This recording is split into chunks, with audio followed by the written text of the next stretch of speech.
dear students, welcome to the practical of radiation and microwave theory and techniques. I heartily welcome all the students in the microwave laboratory of electronics and telecommunication department. So here for this subject we have total 10 experiments. Out of this 10 experiment, first experiment belongs to your study of various types of microwave components. So we will discuss here about the different types of microwave component. So we will start with the first component.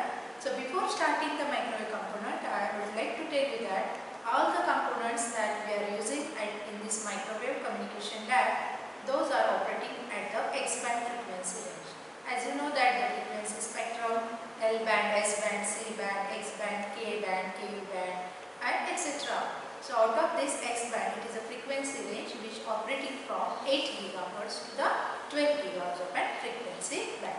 So all the components and units which are available here, they are operating in the X band frequency range. So let us start with the study of each component step by step. So first of all, we will start with the waveguide. So you know the simple waveguide. What is a waveguide? Waveguide, it is a hollow metallic tube. What is use of waveguide? As name indicates, the waveguide is used for guiding the wave. Wave plus guide, waveguide. So the device or the component which is used for propagating the electromagnetic waves is called as a waveguide. So waveguide, its definition is, it's a hollow metallic tube. You can see here it's a hollow metallic tube of uniform cross section which is used for transmitting the electromagnetic waves, radio waves. So that's why it is called as a waveguide. And the signal which is propagated inside the waveguide, which is by a successive deflection phenomena. In the previous practical lecture class, we have discussed about what is a successive deflection phenomena, right? So we'll start with the first equipment. After this first device, waveguide, we'll discuss about the different types of the planes which are used in the which are used in the microwave engineering. So first we'll discuss about the E plane T, right? So E plane T, the name indicates T. T means what? 3. T alphabet, right? So this device, you can say that E plane T, it is just like a T structure, right? That's why it is called as a E plane T. What it consists of? E plane T consists of three ports here. This is port number 1, this is port number 2, and this is your port number 3, right? So in the E plane T, what happens here? What is the use of E plane T? So there are number of T's are available in the microwave. So basic use of the T is that to combine the signal and to split the signal into different parts. Now it is just like a junction. You can say the junction where the number of traffic junction, where the number of vehicles enter the junction, number of vehicles leave the junction. Just like this is a concept used in this component of E plane T. So what is the signal is coming from this port, signal is coming from this port, and signal is going from this port. So what happens in the microwave communication system, many times at a particular point, what we require, the signal is coming from different sides. So we have to collect that signal and we have to move that signals toward the one point. So in that case, we are using this T. Or sometimes what happens, some signal is coming from one side and we have to split the signal into a different side. So in that case also we require the T. So the basic function of T is that to combine the signal and to split the signal. Now this plane T is called as an E plane T because the electric field changes their direction when they come out of the port 3. So here is your port 1, this is your port 2, and this is your port 3. Now so it is just like this. Every time you have to consider that this rectangle, whenever you are connecting this to any rectangular shape. So this rectangle, you can see here the rectangle. This shows the rectangle, and here it is also rectangle. If you move it like this, then this is also rectangle. But if you connect both the ports together, then signal cancellation will take place. Because here you can say that the wider line, that is here it is a horizontal one, right? So here wider, that is a vertical one. It should not be like that. Wider should be connected to the wider dimension of one component should be connected to the wider dimension of the others only. Otherwise what will happen? Your field get cancelled and your resultant will be 0. So you have to take care that every time if it is like this, so we have to connect in this way only. Otherwise, if it is like this and you are connecting it, then vertical gets connected to the horizontal and you will not get a perfect output. Of course, you get a zero output. So here, when you consider the E plane T, so you have to consider the E plane T like this, not like this. You have to consider like this. Wider dimension should be in the horizontal way, right? In this axis, on the x-axis. So whenever you are connecting the E plane T, you have to connect it like this, not like this, right? So this is port number 1, this is port number 2, and this is port number 3. When you apply the signal at port 1 and port 2, the signal will come out of the port 3. The signal which is come out of the port 3, here it changes the electric fields. So that's why it is called as a E plane T.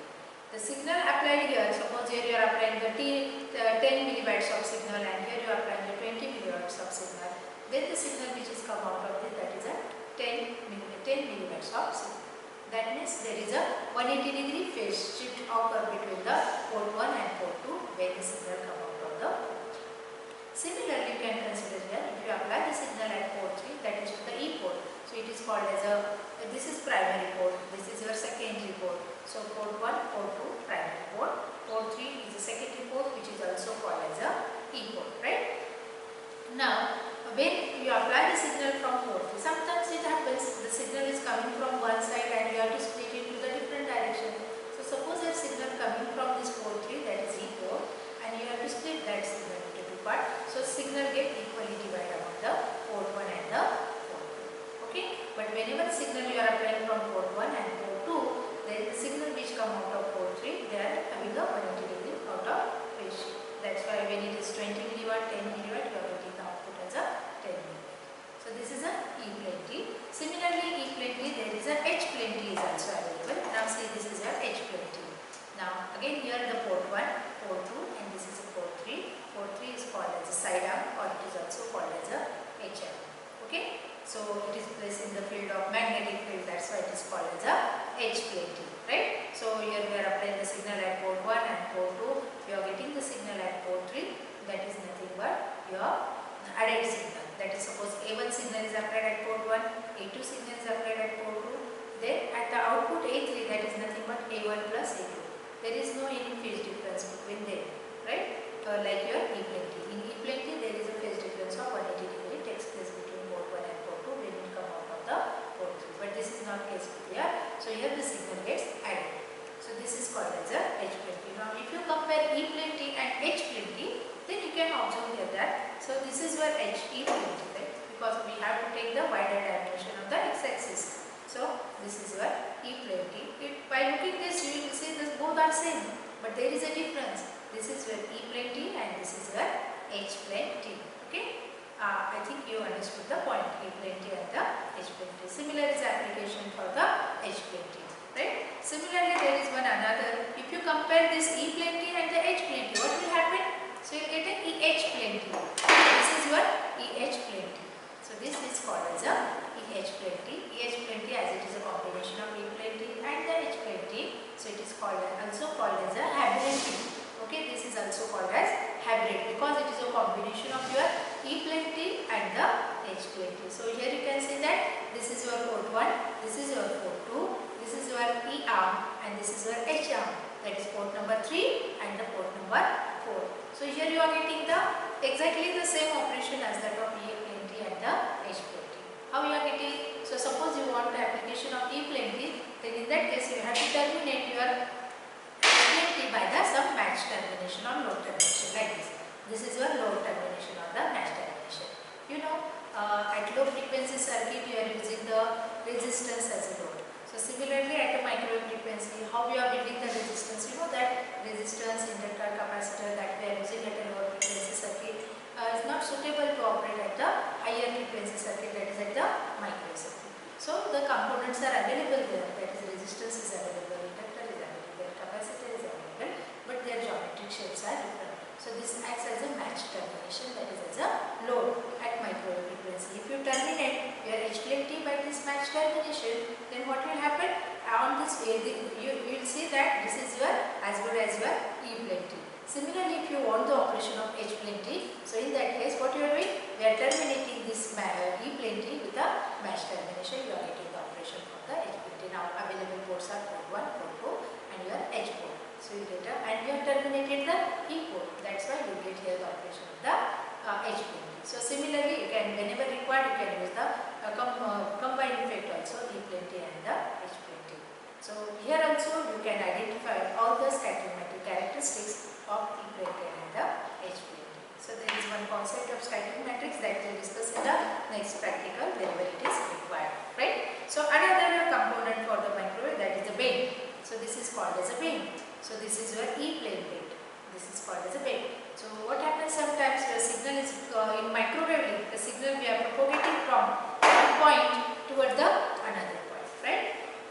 So sometimes what happens, some systems are available in some different directions, say at 45 degree, or some is available at 30 degree. So some equipment they are available here. My signal is going from this point to this point, but I want to divert my signal to some particular point, say 30 degree. So how I can divert it? So by using this type of bends. So this is a bend. If I connect this bend over here, so what will happen?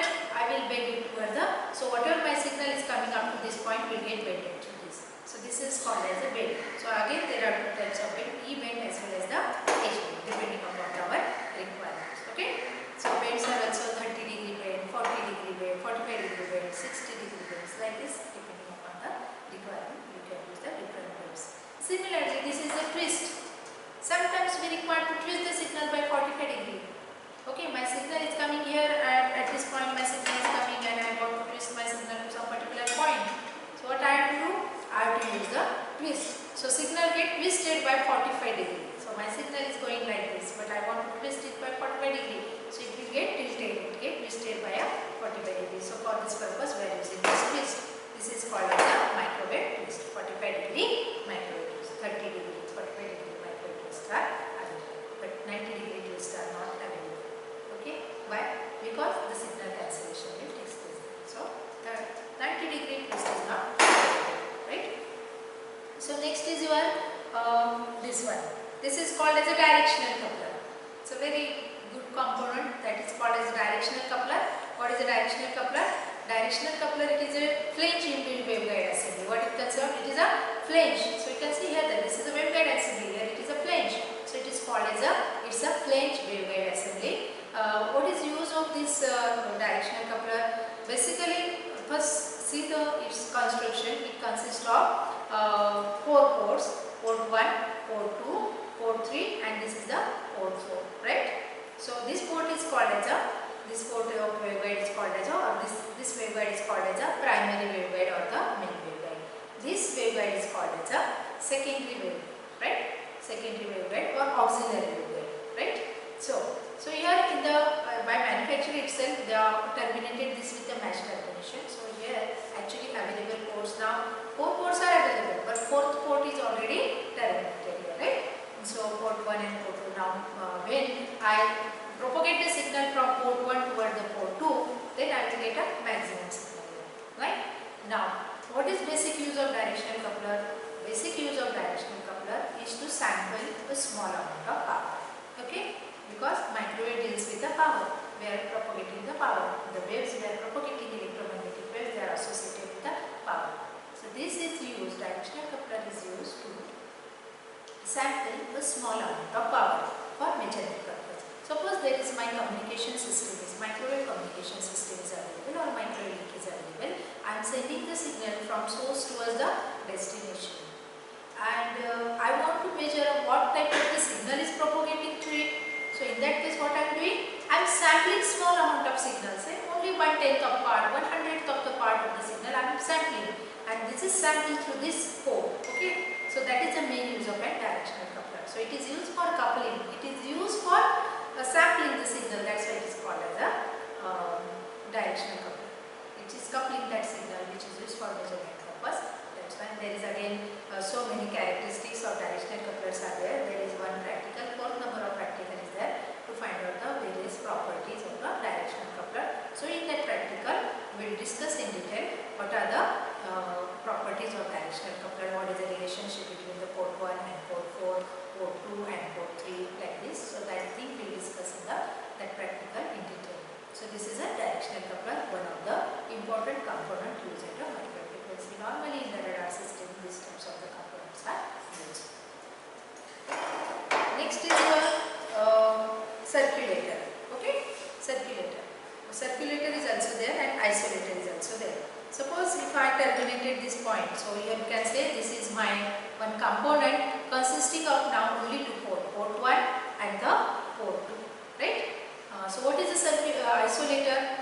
Isolator, it is a microwave device which is used for providing the isolation. That means when you apply the signal at port 1, you will get the maximum signal at port 2.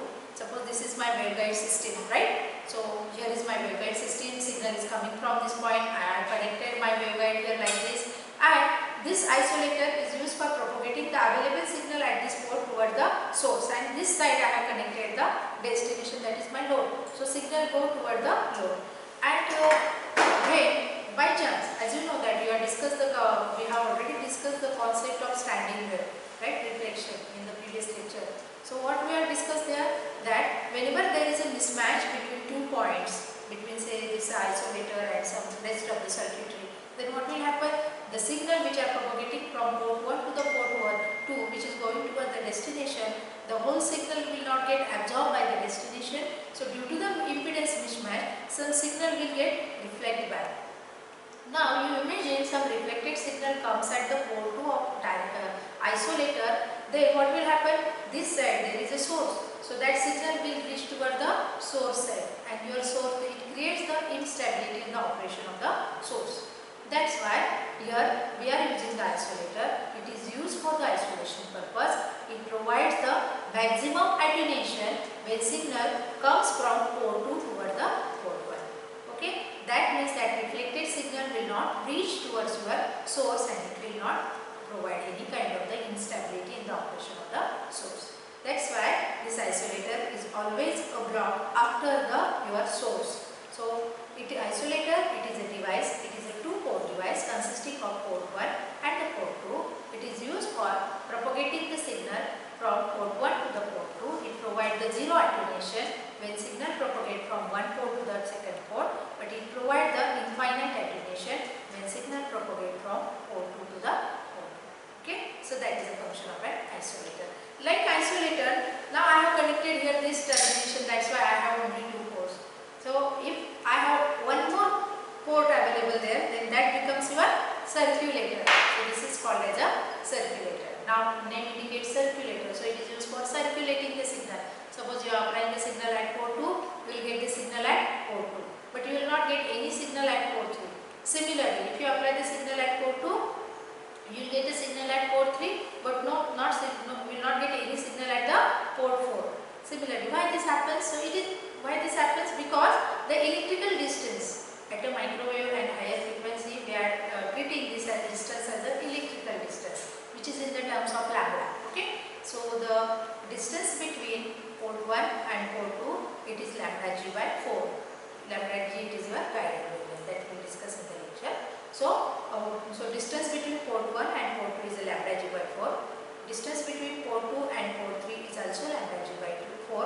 So the total distance, if you see between the port 1 and port 3, that is lambda g by 4 plus lambda g by 4 equals to lambda g by 2. Right? So what happens here? The cancellation of signal. There is a 180-degree phase shift takes place between port 1 and the port 3 signal. So no signal will appear at the port 3. So hence circulator is used for propagating the signal from port 1 to the port 2. Signal is available at port 2, it will go to the port 3 and so on. So it is also called as a rat race junction.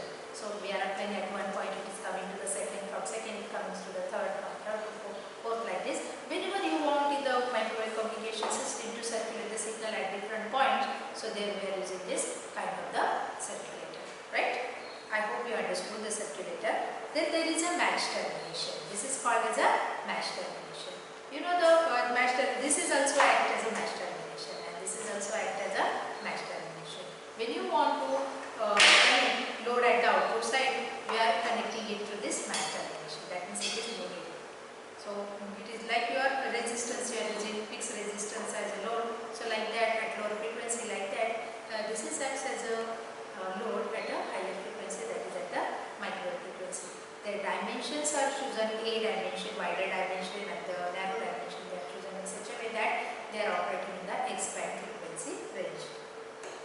Right? Next part is your this one slotted section. Okay, so this is a slotted section. It consists of this is a mount, right? These are the 4 mounts are there. This is a screw by which you can know your internal dimensions of the waveguide, and this is a probe through which directly you can connect it to the CRO. What is the use of this slotted section? Basic use of this slotted section is finding the minima and the maxima. Let me see, suppose here is my one probe and I have connected that probe to the CRO, and the signal is propagating through my system. Total system is available. I will show you the total system afterwards, after this component. So here what happens, if I want to find out the VSWR, that is the voltage standing wave ratio. So we require V maxima and the V minima for calculation of the voltage standing wave ratio, that is VSWR. So by moving my slotted section screw, if I move it and I observe simultaneously the output on the CRO, when I get the Vmax, then I will note down this one. So I will get here the Vmax reading. So related to D1 and D2, we have to club accordingly. So D1 and D2. Then again I am moving here. So I am getting here the V minimum. So this distance, according to the distance calculations and according to the voltage calculations, we can calculate there the VSWR. So this is a slotted section which is basically used to find out the voltage standing wave ratio. Indirectly, we can measure here first of all the V maxima of the signal observed on the CRO by taking this dimension, and second V minima by taking the V minima on the CRO. Then applying this equation, I will tell you the equation at the time of practical. So by applying that particular equation, you can find out the voltage standing wave ratio. Even we have VSWR meter available in the laboratory, we can directly connect the output of the detector to the VSWR meter and we get a VSWR of a particular component under test. Okay, so this is your slotted section. Next part, the different types of the antennas. So this is called as a aperture antenna. In the last lecture we discussed about the aperture antenna. This is your rectangular waveguide, and opening end of a rectangular waveguide is played like this in this shape. So it gives you the antenna that is called as a horn antenna, and this antenna is called as a pyramidal horn antenna. Basically this pyramidal horn antennas, they are directive antennas. Okay, they radiate more maximum in one direction than that of the other direction. So that's why it is called as a directive antennas. And it is used for the high frequency application which provide the maximum gain and the directivity. Right. So we are going to discuss about the transmitting and receiving characteristics of the horn antenna by using the turning technique. Next antenna available, that is your dish antenna. Okay, that's this dish antenna. So here is the feed is there, and this total dish antenna. We discuss about the GMRT application also. There which type of antennas are used and why number of antennas are used and connected in the Y shape in order to cover the entire galaxy. So this is dish antenna. Everyone is aware about the dish antenna, and everybody's home rooftop the dish antenna is available. Okay, again is one important device which is required there, that also we discuss. Then next is the antenna. Already we discussed that antenna or aerial is a device which is used for transmitting and receiving the electromagnetic waves, right? But single antenna gives you gain that is not sufficient for point-to-point communication. So in that case we require what?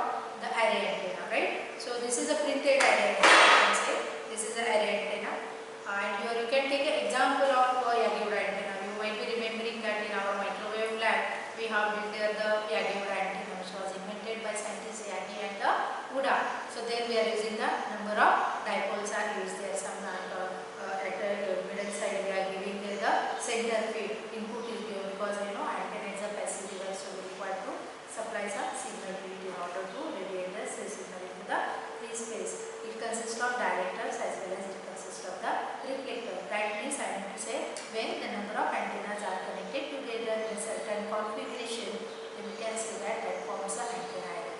The application of antenna array is that application, or you can say the advantage of antenna array is that you get a maximum gain. Like your single stage amplifier, it provides you some gain, but if you have a multi-stage amplifier, then your gain gets multiplied, it gets added, right? So like that only, you have one antenna, it will give the gain, but if you have a number of antennas, then it will give the maximum gain. So this requires point-to-point communication, right? This is also slotted type of an antenna. This slots radiate at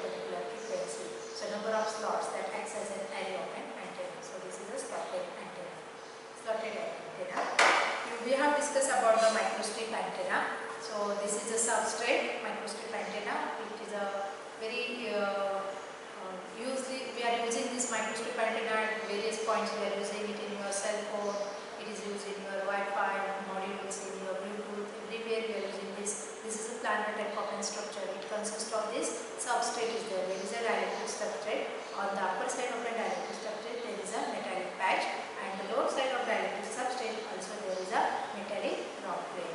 Right? In your mobile phone, such a type of antennas are printed. This is also called as a printed type of an antenna. It is a version of your printed circuit board. Right? So next is very important component which is used at microwave frequency, that is called as a frequency meter. Right? This is your digital type of a frequency meter. It consists of two port 1 and the port 2. And this is your digital type of frequency meter, which is where you are using this in between in your circuit. You are using this frequency meter because we are providing the signal to your waveguide system, but we don't know how much signal is propagating or which signal is propagating. Between 8 to 12 gigahertz number of frequencies are there. Which frequencies are actually propagating there? So in order to observe that frequency or in order to measure that frequency, we are using this digital frequency meter. So you can see here it is turning in clockwise direction as well as in the anti-clockwise direction. So here there are two red horizontal lines are there. There is one vertical line is there, red line. So three lines are there, two horizontal lines and one vertical line. Both three are in red colors. So when you move it, okay. Suppose I have connected in my system. Now at a particular point when I am moving it, I want to measure my frequency. I am moving it in the clockwise direction. At a particular point what happened? I am getting the signal for every frequency on here. But at one particular frequency what happens? My signal goes down to the zero on this here. I am moving it. I am getting the constant signal on this here. But at one particular frequency what happens? The signal drops to zero. It goes down. So when it goes down, we stop its clockwise movement, and we are measuring the frequency. Two horizontal lines are here, one vertical line, and whatever the frequency is given here, that is nothing but a frequency of our propagating signal inside the waveguide. Okay? Now why we are taking for that particular dip? So there is a concept again for this matching purpose. What happens here?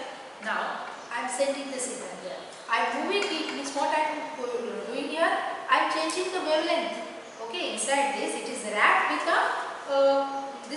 it is wrapped one, right? And I am changing it, means indirectly I am changing the dimensions of my cavity resonator. This is nothing but it based on the function of cavity resonator, right? So I am changing the length of my cavity resonator. So whenever the propagated signal, its lambda, get matched with this, what will happen? So when there is a matching, you know the concept of matching, the signal is matched. So there is a matching between this lambda and this lambda of propagating signal and lambda of this cavity resonator. Then what will happen? It will absorb that signal because matching is there. So whole signal gets absorbed. Otherwise, if I move it like this, so this lambda is something different. Its lambda cavity resonators or this frequency meter's lambda is something different. Then what will happen? So the signal is not matched. So whatever the signal is here, it is propagating the whole signal towards the destination. But only for one lambda, that lambda of my signal get matched with the lambda of my cavity resonator. That is nothing for my frequency meter. And on an average, when both the lambdas get matched, it absorbs that signal. If the whole signal is absorbed by my cavity resonator itself, so what signal will go towards the CRO? No signal. So that's why for that particular frequency I am getting the dip on the CRO. Therefore we are mentioning like that. So this is about the digital type of the frequency meter, which is one of the part of your tube. Okay. Now, dear students, in this microwave lab we have two types of benches. Microwave benches are there. So let us move towards the microwave bench. So let us move towards the microwave bench. Now we will discuss here the microwave bench.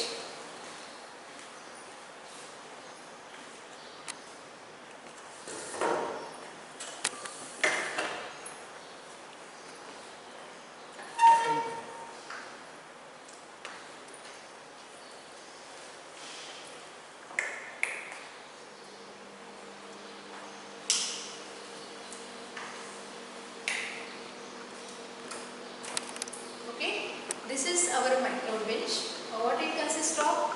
This is called as a klystron type of a microwave bench. This klystron type of a microwave bench, it consists of klystron tube. This black one tube, it is called as a klystron tube, which acts as a source of microwave, which generates the microwave signal. The microwave signal is given here to the isolator. Already we have discussed about the function of isolator.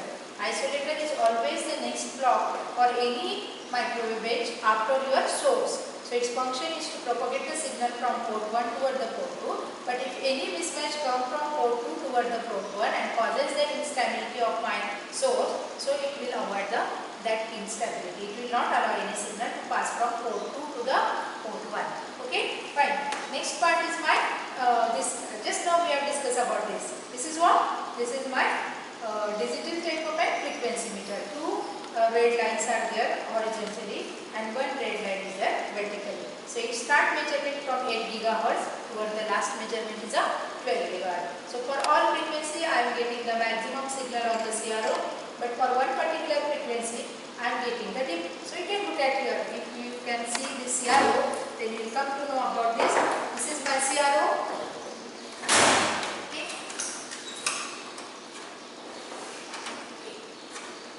This is CRO, right? So I am moving it, see, I am moving it in the clockwise direction. You can observe here, or better I will come here. So you can see here that for all the frequency my signal is maximum, but for one particular frequency I will get a zero signal. See here, see at this point, somewhere here I am getting the dip. I am getting some dip. So that dip is nothing but my frequency. So in that case we have to concentrate on these two horizontal line and one vertical line, and which point is there? So that is nothing but my propagating frequency inside the waveguide. Okay. After this there is a variable attenuator is there. The function of variable attenuator is that to attenuate the signal, to adjust the signal. What is my aim? I want to obtain the maximum signal.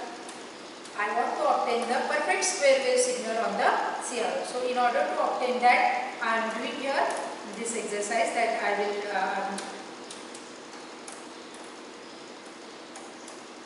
okay. So if I move this attenuator now, so then I can change the attenuation level of my output signal. Then the output of this attenuator is connected to the diode detector. What is a diode detector and what is the need of diode detector? You know that here we are doing the modulation, that what I will explain afterwards. We are doing the modulation of a signal here. Modulated signal is propagated here, and that signal which is in the gigahertz range. I am measuring my signal on the CRO. My CRO is operating in the megahertz frequency range. So what I have to do? I have to convert that into that should be visible on my CRO. So that's why I am doing here the demodulation. That is also called as a detector. So here this block is a diode detector. So diode detector block is used and output is connected to CRO, and I can observe here the output of the CRO by using this. So you can see here this is my klystron power supply. Now for this klystron tube I require the klystron power supply. So the klystron power supply is connected here. What klystron power supply consists of? Klystron power supply consists of various type of modulation techniques. So we can use an amplitude modulation, frequency modulation, or any external also you can do here the first. Then here there is a two important part, that is the beam voltage and the Rippler voltage. So we have to adjust the beam voltage and the Rippler voltage in order to generate the particular frequency signal. Then here if I am choosing the amplitude, then I can change my amplitude from here also, and here from by using this I can change my frequency. Simultaneously you can observe the output of the CRO, right? So basically here, if it is on the beam voltage now, then you will get a beam voltage. If it is on the beam current, then you can observe 23 milliamperes of the current. If it is on the Rippler, then you can observe here the Rippler voltage. So different beam voltage and Rippler voltage you can change with the help of these knobs, right? And this is a klystron power supply. Use the input beam and Rippler voltage to the klystron tube, and based upon that, the klystron tube generates the microwave signal, which is propagated through this microwave edge, and you can observe here the signal. So this is a basic operation of your klystron tube.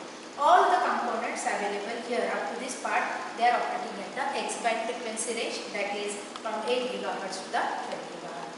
Now this is a microwave signal, that's why heating is there. So continuous cooling is required here. So we are using here some cooling fans also for doing the cooling of this bench, right? And some care you have to take during doing the practical of this. You should not look at the this open end of your any tube or open end of any classroom bench through by your naked eyes, because it may harm your eyes, because it is operating at X band frequency. So you have to take care while doing the microwave practical. So that is for your first practical of microwave, that is microwave component, microwave devices. In the next practical, we will discuss about the scattering matrix characteristics for the your E plenty, H plenty and EH plenty.